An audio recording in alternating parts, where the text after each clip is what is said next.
Hello dear student, welcome to Adarsh online classes.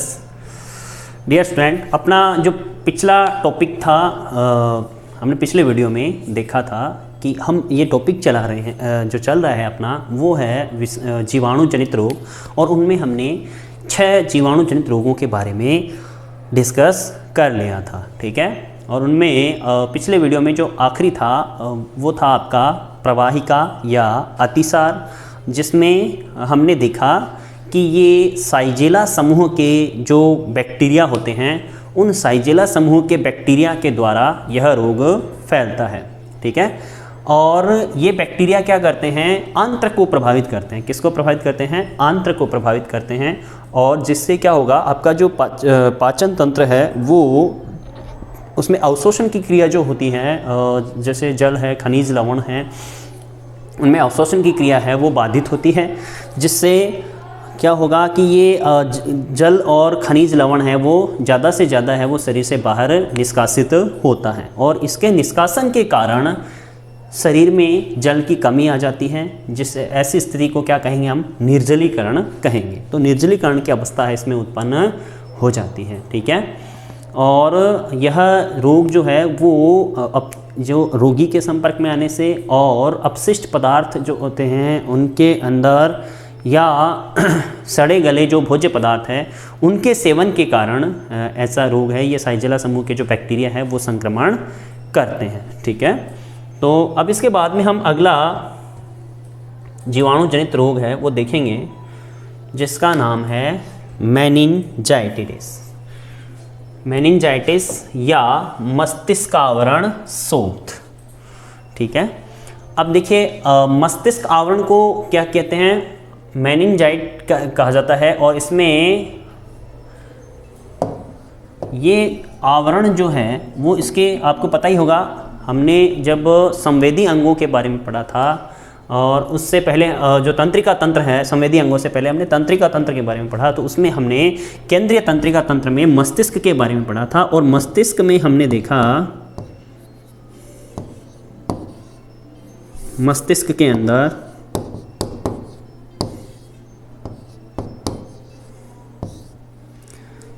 तीन आवरण पाए जाते हैं। इसकी जो झिल्ली होती है उसमें 3 आवरण होते हैं। सबसे ऊपर वाला जो आवरण है उसको क्या कहा जाता है? उसको कहा जाता है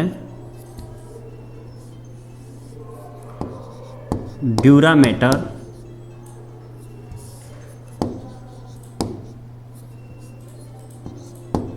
ड्यूरामेटर। दूसरा आता है एरेक्नॉइड,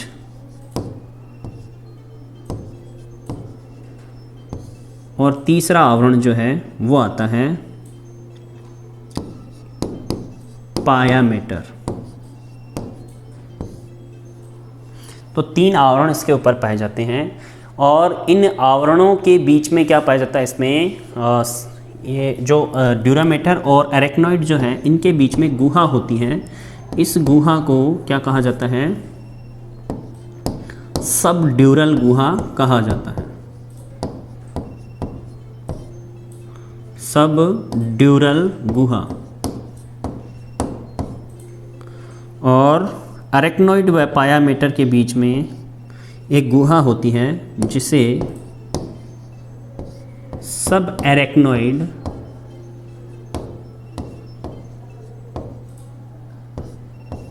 कहा जाता है। तो ये जो सब ड्यूरल और सब एरेक्नॉइड गुहा होती है, इनके अंदर एक द्रव भरा रहता है। इस द्रव को हम क्या कहेंगे? इस द्रव को कहा जाता है प्रमस्तिष्क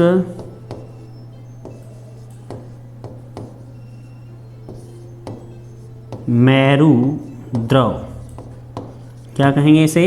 प्रमस्तिष्क मेरुद्रव कहा जाता है। ठीक है, और ये प्रमस्तिष्क मेरुद्रव जो है, इसमें यदि कोई संक्रमण हो जाता है बैक्टीरिया का, तो उसके कारण क्या होगा कि इन झिल्लियों के अंदर सूजन आ जाती है। ठीक है, और ये द्रव है, इसकी मात्रा बढ़ जाती है। इस कंडीशन को क्या कहेंगे हम? मस्तिष्क आवरण शोथ या मेनिंजाइटिस कहा जाता है। और यह किसके कारण होगा? कौन से बैक्टीरिया के कारण होगा? निस्सेरिया मेनिंजाइटिस। कौन से बैक्टीरिया के कारण होगा? निस्सेरिया मेनिंजाइटिस बैक्टीरिया के कारण यह रोग होता है। यह बैक्टीरिया क्या करता है? मस्तिष्क आवरण में पाई जाने वाली गुहा के अंदर पाया जाने वाला जो सेरेब्रोस्पाइनल फ्लूइड है, उसको क्या करता है? ये संक्रमित करता है। ठीक है, और इसके द्वारा यह उत्पन्न होगा। और यह रोगाणु किसको, इससे प्रभावित अंग कौन कौन से होते हैं? मस्तिष्क, मेरुरज्जु और मेरुद्रव। प्रमस्तिष्क मेरुद्रव हम ये कह सकते हैं, ये इसके द्वारा प्रभावित होते हैं। ठीक है, तो इन भागों को, इन अंगों को यह प्रभावित करता है। कौन? निस्सेरिया मेनिंजाइटिस, जिससे मस्तिष्क आवरण शोथ या मेनिंजाइटिस रोग फैलता है। लक्षणों की यदि हम बात करें तो इस रोग के लक्षण हैं वो प्रकट होने में कितना समय लग जाता है? इस रोग के लक्षण प्रकट होने में 2 से 10 दिन का समय लगता है। ठीक है, जब व्यक्ति संक्रमित हो जाए और संक्रमण के 2 से 10 दिन के बाद में क्या होगा? इस रोग के लक्षण है वो प्रकट होना शुरू होते हैं।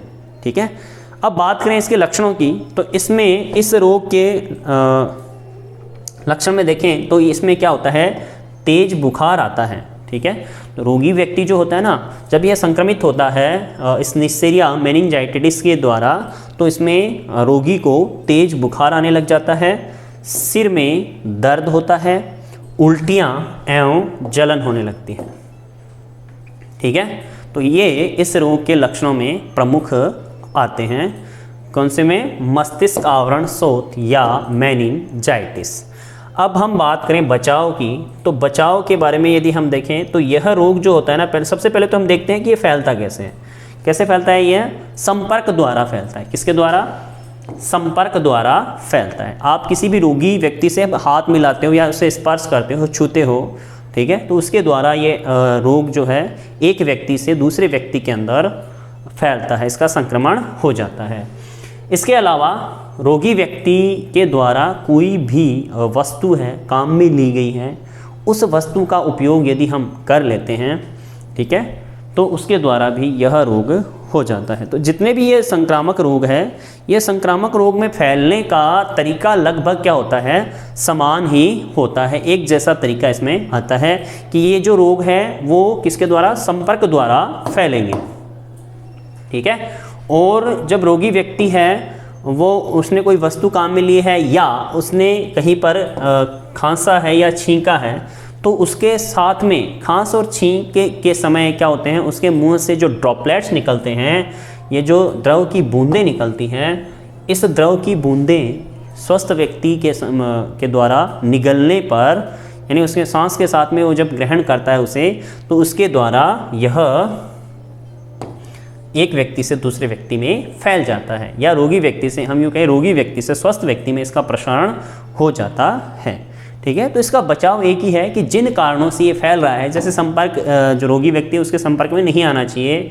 खांसने और छींकने पर रोगी व्यक्ति को ये कहना चाहिए कि वो मुंह पर कपड़ा लगाकर खांसना या छींकना है, उसकी क्रिया ये मुंह पे कपड़ा लगा के करनी चाहिए, या कहीं पर खांस दिया या छींक दिया है तो उस स्थान से दूर चले जाना चाहिए। ठीक है, अब इसके अलावा रोगी व्यक्ति ने जो कोई भी वस्तु काम में ली है, जैसे कोई कपड़े हैं रोगी व्यक्ति के या कोई भी बर्तन है काम में लिए हैं, तो उन कपड़ों को और बर्तनों को क्या करते हैं हम? पानी में, हमें क्या करना चाहिए? पानी में उबाल कर धोना चाहिए। ठीक है, जिससे क्या है? इसका संक्रमण है वो एक व्यक्ति से दूसरे व्यक्ति में नहीं फैले, यानी आगे है स्वस्थ व्यक्ति में इसके संक्रमण का खतरा ना हो। ठीक है, तो इसलिए रोगी व्यक्ति के द्वारा काम में लिए गए कपड़े हैं और उन बर्तन वगैरह जो होते हैं या कोई भी अन्य वस्तुएं हैं उनका क्या करते हैं हम गर्म पानी से उसका निर्जमीकृत किया जाता है। रोगी व्यक्ति का जो कफ, मल, उल्टी आदि है उसका क्या करना चाहिए? निस्तारण से मतलब ये है कि उसको कहीं पर उसका निपटान कर दिया जाना चाहिए, मतलब खुली जगह पर वो नहीं रहना चाहिए। उसको मिट्टी से क्या कर देते हैं हम, उसको मिट्टी से ढक दिया जाता है उसको, ठीक है, कहीं गहरे गड्ढे में डाल करके उसको ढक दिया जाता है, ठीक है। तो ये इस प्रकार से इस रोग से बचा जा सकता है। ये हो गया आपका मेनिंजाइटिस और या इसको कहते हैं मस्तिष्क आवरण शोथ। किसके कारण होता है? निस्सेरिया मेनिंजाइटिस जीवाणु के द्वारा यह रोग फैलता है। अब हम बात करते हैं अगले रोग की, जिसका नाम आता है आपके सुजाक। और यह सुजाक जो है, इसके जो बैक्टीरिया होते हैं निस्सेरिया गोनेरियाई, ये क्या करते हैं? जननांगों को प्रभावित करते हैं। किसको प्रभावित करते हैं? जननांगों को प्रभावित करते हैं। तो बात करते हैं हम गोनेरिया की या सुजाक की। तो गोनेरिया या सुजाक के बारे में हम देखें तो यह एक जननांग संबंधी रोग है। मतलब ये किसको प्रभावित करता है? कौन से अंग को प्रभावित करता है? व्यक्ति के शरीर में जननांग को यह प्रभावित करता है। तो यह रोग जननांग संबंधी है और किसके द्वारा उत्पन्न होता है? निस्सेरिया गोनेरियाई जीवाणु के द्वारा। किसके द्वारा? निस्सेरिया गोनेरियाई जीवाणु के द्वारा यह रोग उत्पन्न होता है, ठीक है। अब बात करते हैं हम इसके लक्षणों की। तो इस रोग से ग्रसित व्यक्ति जो होते हैं उनके रोगियों की जननांग की जो उपकला स्तर है यह संक्रमित होती है।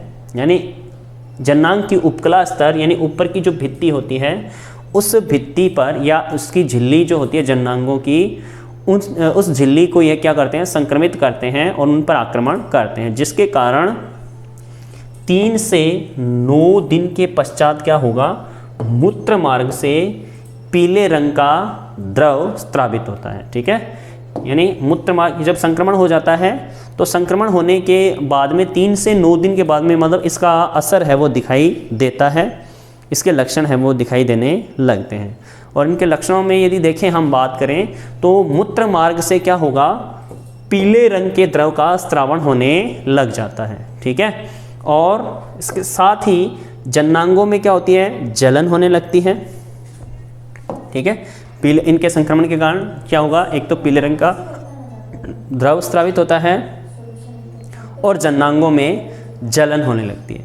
स्त्रियों के अंदर कुछ ही दिनों में यूरिथ्रिटिस क्या होता है? यह एक प्रकार का मूत्र मार्ग का क्या होता है? संक्रमण होता है, जिससे मूत्र मार्ग में जलन होने लग जाती है। और इसके साथ ही मासिक चक्र जो है उसका मेंस्ट्रुअल साइकिल जिसको बोलते हैं, यह मेंस्ट्रुअल साइकिल यह भी प्रभावित होता है। आर्तव चक्र जिसे कहा जाता है यह प्रभावित होता है, इसमें भी अनियमितता आती है, ठीक है। तो यह रोग जो है ये किससे संबंधित है? जननांग संबंधी रोग है, जो किसको प्रभावित करता है? व्यक्ति के जननांगों को प्रभावित करता है, ठीक है।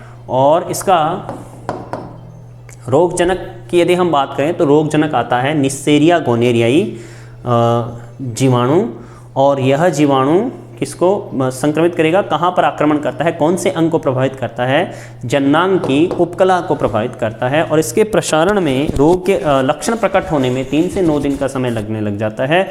और इसके लक्षणों में यदि देखें तो पीले रंग का द्रव है वो मूत्र मार्ग द्वारा स्रावित होने लग जाता है और जननांगों में जलन होती है। महिलाओं में यह यूरिथ्रिटिस उत्पन्न करता है और मासिक चक्र जो होता है उस मासिक चक्र को भी प्रभावित यह रोग करता है। इसके अलावा यह रोग हृदय के कपाट जो होते हैं, वाल्व जो होते हैं इनके, उन हृदय के कपाटों को भी क्या करता है? संक्रमित करता है। और संक्रमित कर क्या कौन सा रोग उत्पन्न करता है? हृदय का एंडोकार्डिटिस रोग उत्पन्न करता है। कौन सा रोग उत्पन्न करता है? एंडोकार्डिटिस, ठीक है। तो यह क्या करेगा, यह रोगाणु हृदय के कपाट को संक्रमित करके और हृदय का कौन सा रोग उत्पन्न करता है, एंडोकार्डिटिस रोग उत्पन्न करेगा। एंडोकार्डिटिस मतलब एंडोकार्डियम जो होते हैं हृदय के अंदर, कार्डियम भाग जो है वो हृदय से संबंधित है, और उसके अंदर ये कपाटों को क्या करता है, संक्रमित करता है, जिसके कारण कपाट है वो उनमें खुलने और बंद होने की क्रिया है वो सामान्य नहीं हो पाती है, जिसके कारण हृदय में रक्त का जो सर्कुलेशन है वो बिगड़ जाता है। तो ये कौन सा रोग उत्पन्न करते हैं, एंडोकार्डिटिस रोग उत्पन्न करते हैं। और इसके रोग के जीवाणु का प्रसारण जो है वो किसके द्वारा होगा, एक रोगी व्यक्ति से हम जब यौन संबंध बनाते हैं तो यौन संबंध बनाने के कारण यह रोग एक व्यक्ति से दूसरे व्यक्ति में फैल जाता है। तो इसका प्रसारण है वो रोगी व्यक्ति के साथ संभोग करने से होता है। ठीक है, तो यह रोग जो है एक मतलब हम ये कह सकते हैं कि सेक्सुअल ट्रांसमिटेड डिजीज़ है। ठीक है, तो जनन करते हैं तो जनन के द्वारा ये इसका जो संक्रमण है वो होता है। कभी कभी रोगी व्यक्ति के उपयोग में आने वाली जंतुओं के स्पर्श से भी इसका जो है प्रसारण हो सकता है। तो इसमें संभोग करने के साथ साथ यदि रोगी व्यक्ति के उपयोग में ली गई कोई भी वस्तु है, उन वस्तुओं को यदि हम स्पर्श करते हैं या रोगी व्यक्ति के सीधे संपर्क में आते हैं, ठीक है, तो उसके द्वारा भी, उसके कारण भी इस रोग का प्रसारण है वो हो जाता है। तो इस प्रकार से इस रोग का प्रसारण जो है वो इन कारणों से होता है, रोगी व्यक्ति के संपर्क में आने से और उसके साथ में यौन संबंध बनाने से। ठीक है, फिर बात करें हम इसके बचाव के उपाय की। तो बचाव के उपाय की बात करें तो ये क्या होता है, किसके कारण होगा, आपको पता ही है। कारण देखिए इसमें सबसे पहले कारण क्या है, रोगी व्यक्ति के साथ में यौन संपर्क बनाने से। तो अब आप इस कारण से बचकर रोग से दूर रहा जा सकता है। तो इसमें क्या करेंगे हम, असुरक्षित यौन संबंधों से बचना चाहिए। ठीक है, तो असुरक्षित यौन संबंध जो होते हैं उनसे दूर रहना चाहिए और इस रोग से पीड़ित व्यक्तियों को पृथक रखना चाहिए। ठीक है, किसी भी स्वस्थ व्यक्ति के संपर्क में ये इस रोग से ग्रसित व्यक्ति है वो ना आए। ठीक है, तो स्वस्थ व्यक्ति से रोगी को दूर रखा जाता है और असुरक्षित यौन संबंधों से बचकर दूर रहकर ही हम ये इससे बचा जा सकता है। ठीक है, तो ये आपका रोग हो गया कौन सा, सुजाक या गोनेरिया। ठीक है, जो निस्सेरिया गोनेरियाई नामक जीवाणु के द्वारा होता है, जननांगों की उपकला को संक्रमित करता है। इसके साथ साथ हृदय के जो कपाट हैं उनको भी संक्रमित कर एंडोकार्डिटिस रोग उत्पन्न करते हैं। ठीक है, और इसका प्रसारण है वो रोगी व्यक्ति के संपर्क में आने से और संभोग करने से होता है। और इन कारणों से बच कर के हम बचाव किया जा सकता है। तो ये हो गया सुजाक रोग। इसके बाद में हम अगले रोग के बारे में चर्चा करते हैं। अगला जीवाणु जनित रोग जो है उसका नाम है हैजा या विषुचिका, या इसको कोलेरा भी कहा जाता है। और यह रोग जो है ये किसके कारण होता है, यह भी एक जीवाणु जनित रोग है जो जीवाणु विब्रियो कोलेरा या विब्रियो कोलेरी जो है, विब्रियो कोलेरी जीवाणु के द्वारा यह उत्पन्न होता है। ठीक है, कौन से जीवाणु द्वारा उत्पन्न होता है, विब्रियो कोलेरी नामक जीवाणु द्वारा यह रोग उत्पन्न होता है, इसके संक्रमण से होता है। ठीक है, अब बात करें इसके लक्षणों की, तो लक्षण में देखिए इसमें रोगी व्यक्ति को क्या होती है, उल्टी आने लग जाती है, दस्त होना प्रारंभ हो जाते हैं। अब उल्टी दस्त होगी तो उसमें क्या होगा, उसके साथ में है वो जल और खनिज लवण है वो शरीर से ज़्यादा मात्रा में निष्कासित होते हैं और निष्कासित होने के कारण क्या हो जाएगा, निर्जलीकरण की क्रिया होने लग जाती है। अब जब निर्जलीकरण होती है तो शरीर में क्या होगा, आयनों का जो विनिमय होता है वो सही ढंग से नहीं हो पाएगा, जिससे पोषक पदार्थों का आवागमन भी बाधित होता है। तो उससे क्या होगा, शरीर में क्या होती है, कमजोरी आती है और शरीर ठंडा पड़ने लग जाता है। तो देखिए इसमें लक्षणों में देखें तो इसके रोग हो जाने पर रोगी को उल्टी एवं दस्त प्रारंभ हो जाती है और शरीर में क्या होगा, निर्जलीकरण। ठीक है, उल्टी और दस्त के कारण क्या हो जाता है, निर्जलीकरण हो जाता है और रोगी में क्या आ जाती है, कमजोरी आ जाती है, शरीर ठंडा पड़ने लगता है, पेशाब बंद हो जाता है, ठीक है, क्योंकि जल की कमी आ जाती है। तो जल की कमी आने के कारण क्या है, पेशाब है वो कम मात्रा में आते हैं या बंद हो जाते हैं। हाथ पाँव में ऐंठन आ लेती है, ये हाथ पाँव की जो पेशियां हैं उनमें ऐंठन उत्पन्न हो जाती है, ठीक है। तो यह भी इस रोग से ग्रसित व्यक्तियों के अंदर प्रभाव पड़ता है, देखा जाता है। रोग का प्रसार किसके द्वारा होता है, दूषित भोजन तथा जल के द्वारा। यानी कोई भी स्वस्थ व्यक्ति है वो दूषित भोजन का उपयोग करता है या दूषित जल जो है बिना छाने या उसको बॉयल किए हुए, ठीक है, या बिना फिल्टर किए हुए जल जो है वो उसका उपयोग कर लिया जाता है अशुद्ध जल का, तो इस रोग का प्रसारण है वो हो जाता है। अब देखिए इसमें बचने के लिए क्या करते हैं, इसका हैजे का क्या लगाया जाता है, टीका लगवाया जाता है। क्या लगवाया जाता है, टीका लगवाया जाता है। इसमें एंटीजन प्रवेश करा करके उसकी एंटीबॉडी बनाई जाती है, ठीक है। बासी और सड़ी गली खाद्य सामग्री जो होती है उसका उपयोग इससे बचने के लिए नहीं करना चाहिए। बचाव के उपाय में यदि हम देखें तो हैजे का टीका लगवाना चाहिए और सड़ी गली और बासी खाद्य सामग्री का उपयोग नहीं करना चाहिए, ठीक है। तो सड़ी गली खाद्य सामग्री का उपयोग है वो इस रोग से बचने के लिए नहीं करना चाहिए। और घर के आसपास का जो वातावरण है उसको क्या करना चाहिए, साफ़ रखना चाहिए। यानी घर के आसपास की जो जगह है उसको सफाई करते रहना चाहिए बार बार, जिससे क्या है इस रोग के संक्रमण का खतरा है वो कम हो, ठीक है। और इसके उपचार के लिए क्या करते हैं हम, नमक व चीनी युक्त जल का घोल जो है जिसे बोलते हैं ORS, उस ORS का घोल है वो लेने से इस रोग से बचा जा सकता है। ये प्रभावकारी रहता है, इसमें लाभ मिलता है। और रोगी को क्या करते हैं, भोजन के रूप में तरल भोज्य पदार्थ जैसे चावल का मांड है वो दिया जाना चाहिए, जिससे रोगी व्यक्ति को लाभ मिलता है, ठीक है।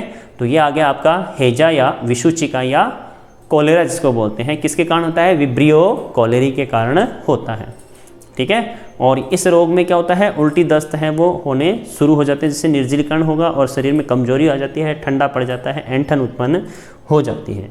बचने के लिए क्या करते हैं, हैजे का टीका लगाते हैं और जो सड़ी गली खाद्य सामग्री है या दूषित भोजन है उसका उपयोग नहीं किया जाता। और इसके अलावा क्या करते हैं, इसमें यदि कोई रोग हो जाता है तो उसके लिए रोगी को क्या करते हैं, ORS का घोल दिया जाता है और इसके साथ साथ ही भोजन के रूप में उसको तरल भोज्य पदार्थ जैसे चावल का मांड है वो दिया जाता है। तो ये हो गए आपका हैजा या विषुचिका, ठीक है। इसके बाद में हम पढ़ेंगे अगले रोग के बारे में जिसका नाम है मोतीझरा या टाइफाइड। यह रोग जो है ये किसके कारण होगा, यह रोग जीवाणु साल्मोनेला टाइफी के कारण होता है। किसके कारण होता है, साल्मोनेला टाइफी जीवाणु द्वारा उत्पन्न होता है। रोग के लक्षण में रोगी को क्या आता है, लगातार तेज बुखार आता है। क्या आता है, लगातार तेज बुखार आता है। 39 डिग्री से 40 डिग्री सेंटीग्रेड जो टेम्परेचर है वो हो जाता है, शरीर का तापमान है वो ज़्यादा बढ़ जाता है। इसके साथ साथ कमजोरी आना, शरीर में क्या आ जाती है, कमजोरी आ जाती है, आमाशय में पीड़ा होती है, कब्ज, सिरदर्द, भूख न लगना और शरीर पर दाने होने लगते हैं, ठीक है। और जब ज़्यादा गंभीर हो जाता है यह मामला, ठीक है, यह रोग, इसकी गंभीरता के कारण क्या होगा, व्यक्ति की मृत्यु हो जाती है, आंत्र में छेद हो जाते हैं। आंत्र में छेद होने के कारण जो रोगी है उस रोगी की मृत्यु भी हो सकती है। इसके बाद में हम बात करते हैं इसके संचरण की। तो यह आमतौर से किसके कारण होता है, संदूषित भोजन और पानी द्वारा छोटी आंत में प्रवेश कर जाता है और वहाँ से कहाँ चला जाएगा, ये रुधिर में, ठीक है। भोजन और पानी के साथ कहाँ चला जाता है, ये छोटी आंत में प्रवेश कर जाता है और वहाँ से रुधिर में चला जाता है। और रुधिर जब सर्कुलेट करता है बॉडी के सभी पार्ट्स में तो वहाँ से सभी शरीर के सभी अंगों में ये पहुँच जाता है, ठीक है। एक हम बात करें तो आयुर्विज्ञान में एक प्रतिष्ठित मामला, यानी पुराने समय से ये चलती आ रही है इसके बारे में कि मैरी मेलान जो है वो उपनाम इसका होता है टाइफाइड मैरी, ठीक है। वह एक क्या थी, एक रसोइया थी, ठीक है। तो मतलब रसोई घर में काम करने वाली, खाना बनाने वाली, या हम जिसे कह सकते हैं कुक थी एक। और इसने क्या किया, जो खाना वह बनाती थी उसके साथ में ये क्या फैलाती थी, टाइफाइड रोग फैलाती थी। उसके बैक्टीरिया जो हैं उनको खाने के साथ में परोसती रहती थी, जिससे जो लोग इससे बनाया हुआ, इसके हाथ से बनाया हुआ खाना खाते थे उनमें यह रोग फैलता जाता था, ठीक है। तो ये मोतीछरा के बारे में। इसके बाद में हम इसके उपचार या बचाव के बारे में हम कल अध्ययन करेंगे। आज के लिए इतना ही, धन्यवाद।